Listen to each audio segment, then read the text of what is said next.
Welcome friends. हम अभी underground water tank design करेंगे।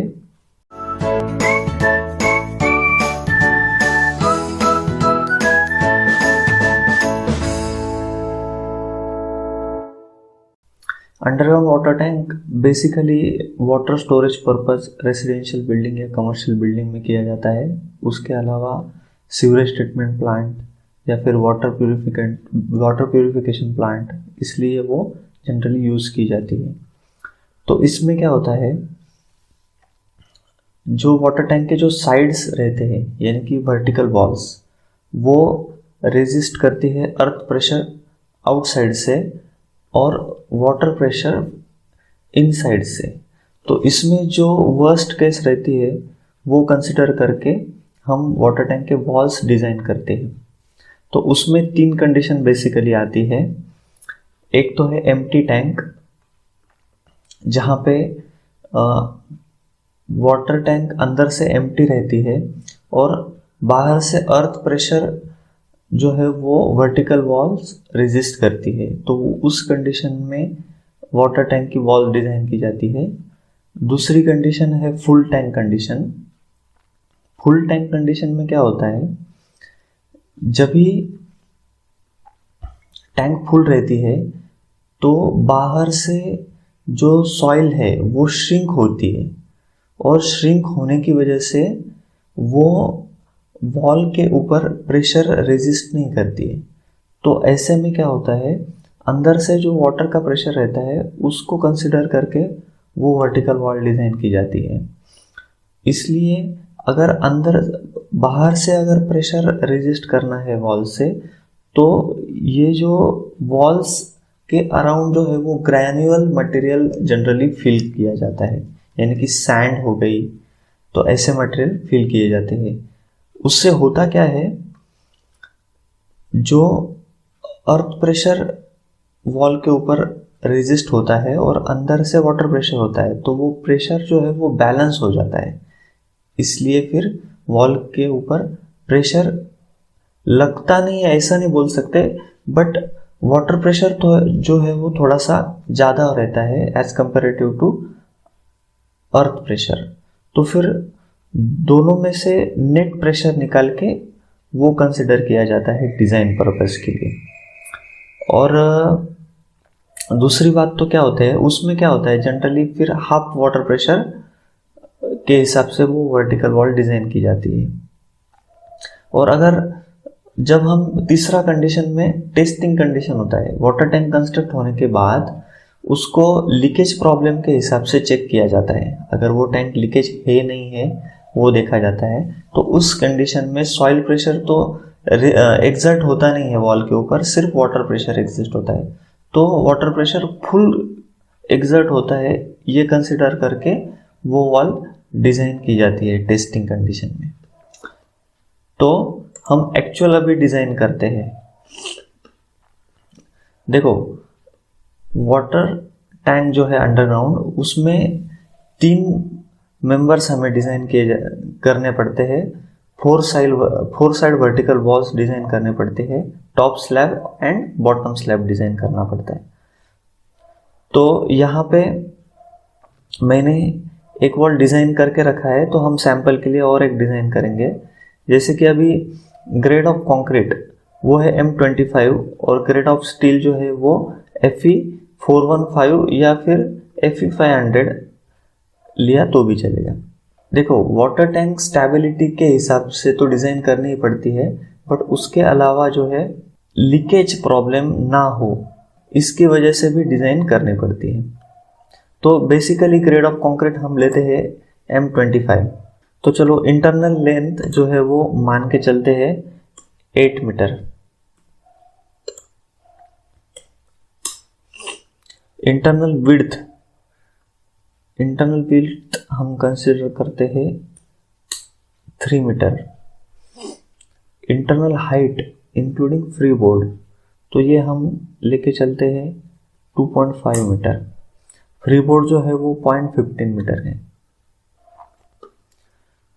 यूनिट वेट ऑफ सॉइल ये 18 किलो न्यूटन पर मीटर क्यूब कंसिडर करके चलते हैं। एंगल ऑफ रिपोज ये 30 डिग्री कंसिडर करके चलते हैं।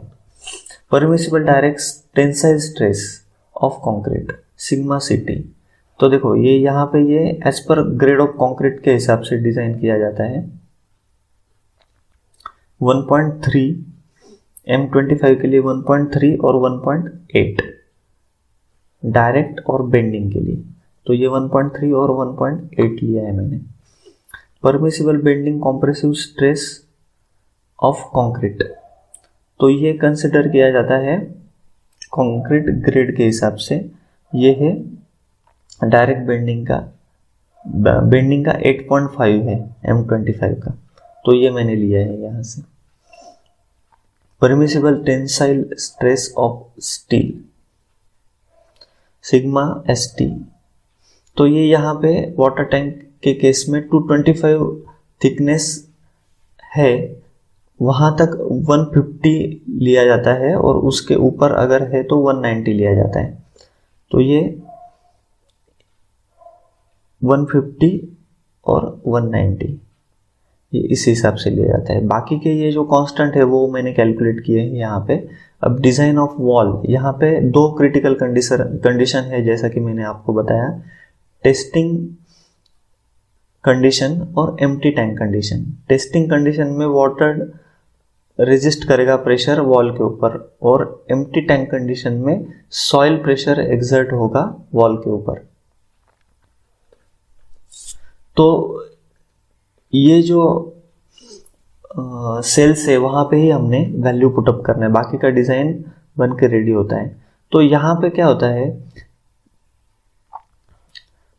वर्टिकल वॉल जो है वो प्रॉप्ड कैंटिलीवर जो है उसको कंसिडर करके डिजाइन किया जाता है। ऊपर जो है वो टॉप स्लैब का कनेक्शन रहता है और नीचे फिक्स्ड एंड रहता है उसका। यहाँ पे फिक्स एंड रहता है और ऊपर जो है वो प्रॉप्ड कैंटिलीवर जो स्लैब आता है टॉप स्लैब उसके साथ कनेक्शन दिया जाता है जनरली।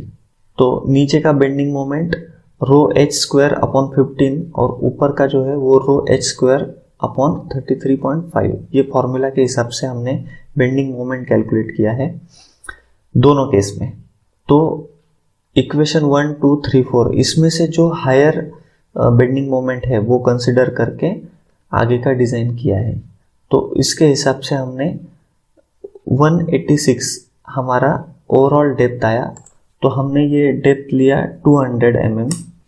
ओके, उसके हिसाब से फिर आगे का डिज़ाइन कर रहे हैं। अभी देखो area of steel reinforcement at water face यानी कि वाटर फेस को लग के जो रेनफोर्समेंट है वो कंसिडर किए हैं। तो ओवरऑल जो है क्रॉस सेक्शनल एरिया पकड़ा है 0.3%, उसके हिसाब से किया है 497, ये मैक्सिमम आ गया 497। फिर अगर 8 mm हम कंसिडर करते हैं तो स्पेसिंग आता है 100, तो फिर यहाँ पे मैं 100 कर देता हूँ।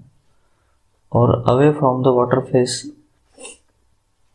ये मैक्सिमम 300, जैसा कि ऊपर हमने कैलकुलेट किया 300 पकड़ के कंसिडर किया, तो वो आता है 167, यानी कि यहाँ पे 165 में कर देता हूँ। और डिस्ट्रीब्यूशन स्टील मिनिमम रेनफोर्समेंट के हिसाब से आता है, यानी कि वो भी आ जाएगा 165। ये हो गया वर्टिकल वॉल डिज़ाइन। अभी टॉप स्लैब डिज़ाइन जो करते हैं वो सिंपली सपोर्टेड कंसिडर करके किया जाता है। वो जैसा कि नॉर्मल हम 1 वे या 2 वे स्लैब डिज़ाइन करते हैं उसी फिलोसॉफी के हिसाब से वो डिज़ाइन करते हैं। वो अभी इस शीट में डिज़ाइन नहीं किया है, वो डायरेक्टली यहाँ पे मैंने वैल्यू लिया है स्लैब का thickness, top mesh and bottom mesh. ठीक है, अब हम बॉटम स्लैब डिज़ाइन करेंगे।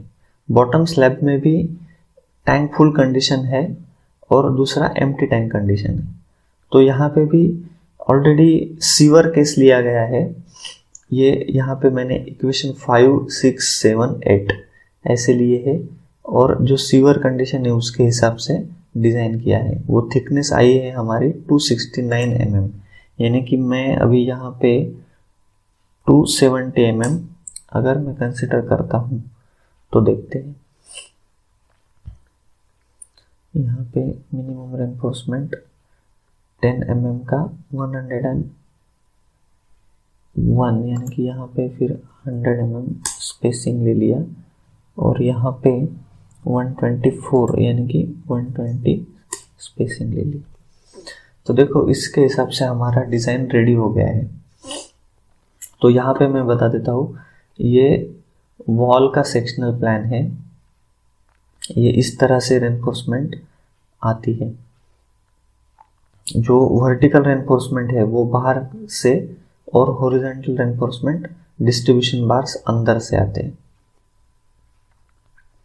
इसके हिसाब से ये रेनफोर्समेंट आती है। और अगर हम सेक्शनल एलिवेशन देखें तो ये यहाँ पे ये आ गया बॉटम स्लैब, ये आ गया टॉप स्लैब और ये वर्टिकल वॉल्स आ गई। तो ये अंडरग्राउंड वाटर जो है वो रेजिस्ट करने के लिए बॉटम स्लैब का जो ऑफसेट बाहर निकाला जाता है यहाँ पे, ताकि वो बैलेंस हो सके प्रेशर। ठीक है, तो इस तरह से vertical walls clear cover 40 mm, slab thickness 200 mm, vertical bars towards water side यानी कि ये वाटर आ गया, इस साइड के वर्टिकल बार्स जो है वो आ गए 8 mm at 100 centre to centre.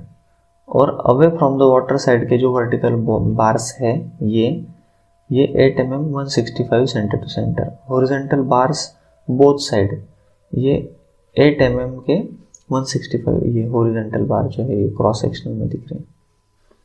वैसे ही टॉप स्लैब 2 मेश में आती है और बॉटम स्लैब वो भी 2 मेश में आते हैं।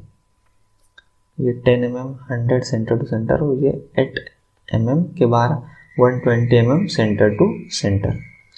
तो इस हिसाब से हम अंडरग्राउंड वाटर टैंक डिज़ाइन करते हैं। Thank you.